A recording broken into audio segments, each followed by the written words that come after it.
Double Diamond Railroad back. Haven't been on here for a long while. The railroad's been shut down for about 3 weeks due to a switch failure.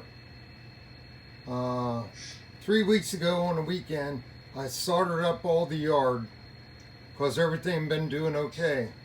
Then on Monday, I started testing after that, and I started derailing on the switch, the main entrance switch to the yard right here on this guy. And it turned out the points were sitting there rocking on the pivots. The rails were rolling in and out. They weren't tight at the pins, pivot pins. These are new switches. New switches from June, or back in May, April, May when I put this in. I think it was May. And that one started acting up and derailing. Couldn't figure out what was going on. And when you try to make the train come down this way, it would go up, run up that way, jumped over the points right there because the rail was just splitting and rolling in from the wheel flange. And I tried to cement right here on the crossbar, tried to put a little bit of CA in there to stabilize it, but it wouldn't work. Just wouldn't work. So I had a spare switch. The problem was I had all them soldered in. So I had to come in here and cut with my cutters right about a 1/2 inch to 1 inch on each rail sticking out to leave this switch so it wouldn't be damaged. Same thing over here. I cut the switch right in there and back here to leave 3/4 inch stubs sticking off of the good switches. And then I got my wife down here and we took the dry iron tip and had forceps on the end, put the heat to it, just touch it and pull and it come right off. I got all of them off. Didn't have to desolder anything, just came right off. Then I used a file to file them clean so I could get new joiners on, put the joiners on, which wasn't easy, with the tip of a jeweler's screwdriver and worked them on.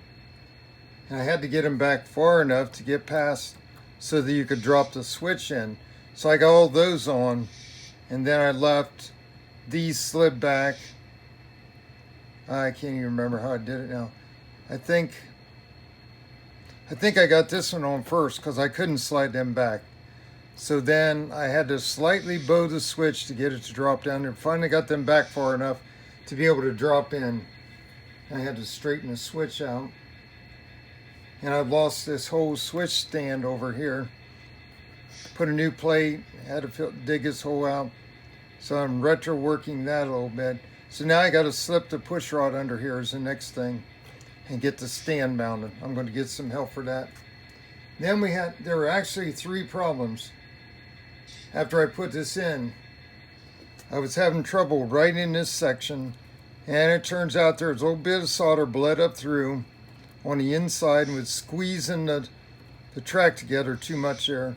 So when the engines went through, they hesitated there every time they get stuck. So I kept filing, still may do more on that, but it's pretty good now. And it doesn't seem to hang too bad. It kind of hesitates sometimes, but it gets through. I've been trying to level this stuff. This whole thing is tilted downhill. I've been twisting that switch, jacked it up over here, right here, trying to support it on that side. I'm just trying to make it so I can back up that way, back this way, down any of these without coming off. I took my worst cars, empty pulpwoods. I had a tank car, but that thing is really screwed up. I put it on a rip track. It's like it's top heavy or something. I bought it used on eBay. It just doesn't run right. Too critical. I may try to open it apart and take some weight out of the top. Feels like it's too heavy. And it's way top heavy. You look at it funny, it'll fall over. So I took that one off. He was a bad tester. Everything else was running through that was jumping before. When you throw the switch to go this way, that's when it would jump off and try to... Another problem, besides the squeezing there, the points to squeezing, then this back right here, this switch wasn't carrying power, was going dead intermittently. If you wiggle the switch right here, flex it back and forth, It's not passing current through. So I jumper power from there over to, let's see, back over to here. I drew power from right there, went under the table. I did that this morning. Dropped down through the other side, popped up back through over here, got them both soldered on. Seems to have cured a problem. I think if I get this locked down better, not moving around, it'll be stable. It's if you push it that way, then it breaks connection. Something not passing through the points in there. Or right here where they do it underneath, bridging. So that seemed to solve the electrical problem. Now go in, now they're smooth, best I can tell. So we're going to make a backup run into the affected area. Okay, we're back. We'll try. Got the camera repositioned, zoomed out. We'll try to back this thing up.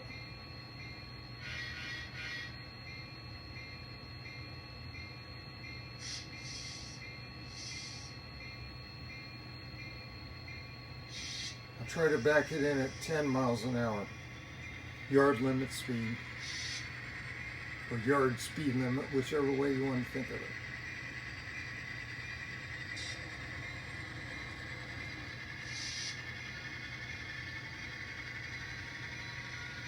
I've got a pulpwood car, not a pulpwood, a center beam, 2 empties on the back. This one came back from Pfeiffer Hobby. He had to put a truck back on there, a wheel set. The pin wouldn't stay in, he had to change pins. So we got it in. It was one of the worst cars. It would jump off if you looked at it funny too. So we're going to see if we can make it in there with it now.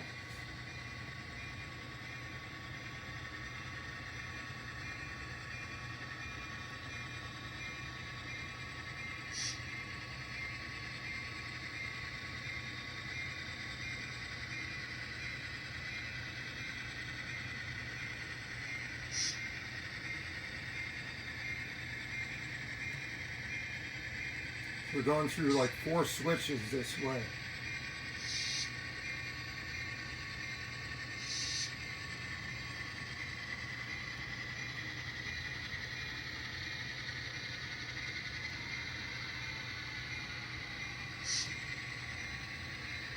These little tank cars were touchy. And they would have trouble in derail right there.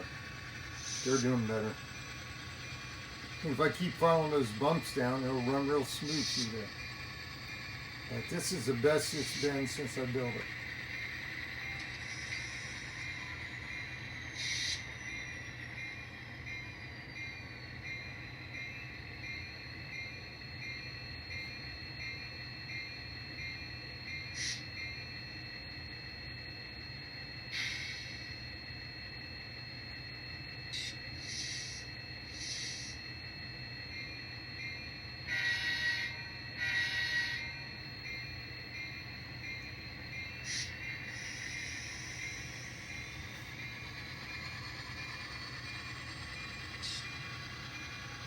And we'll take it up faster, see what happens. Take it up to 12.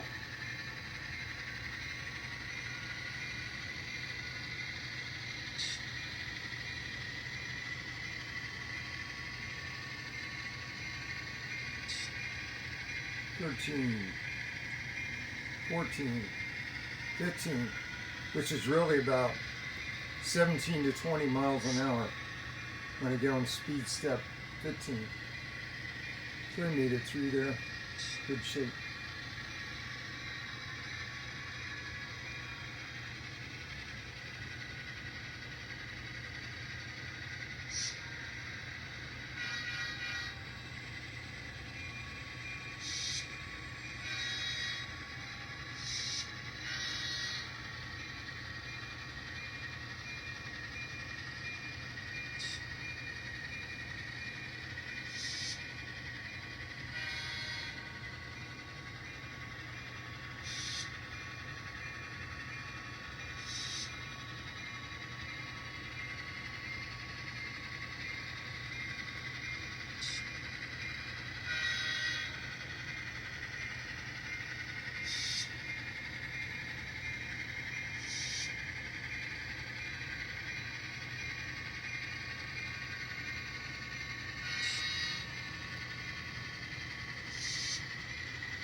And we made it 2 times through, higher speed than I've ever done with them.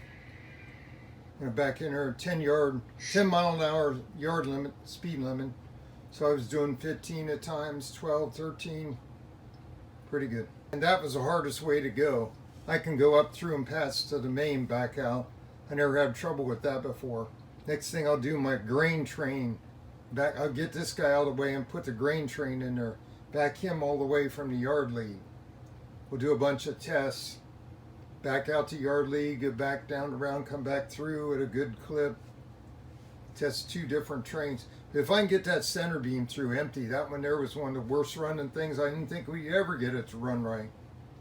If it goes through there, doesn't have much weight on it, then that's pretty good. Because they're kind of top heavy and they're really not weighted enough by NMRA standards.